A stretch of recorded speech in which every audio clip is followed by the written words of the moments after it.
Alam niyo po ba ang isda ito? Ang tawag dito ay sardinasin. Mas marami po yung sardinasin kaysa po dito sa ibang nahuli. Banak at tilapia po. Minsan medon, minsan wala din po. Kaya swerte lang din. Pero may pagkakataong hindi mahirap din po manghuli at magtala. Dahil po minsan malakas ang alon, kaya mahirap ding susuungin ang dagat.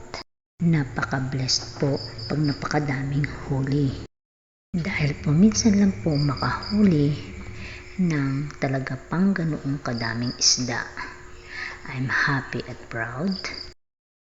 Napakapalad po natin pag ang ating mister na masipag at maalalahanin sa pamilya, lalo na pagdating sa pagtipid ng ulam at kung paano mag-isip ng diskarte sa buhay na araw-araw ay bili.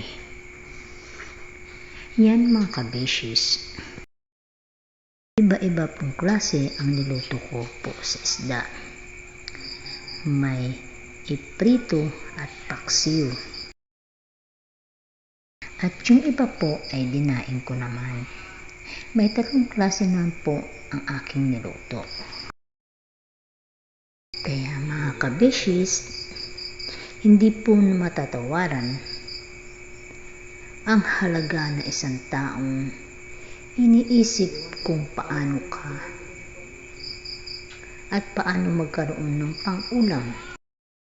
Isda ay isang bahagi na ng buhay natin.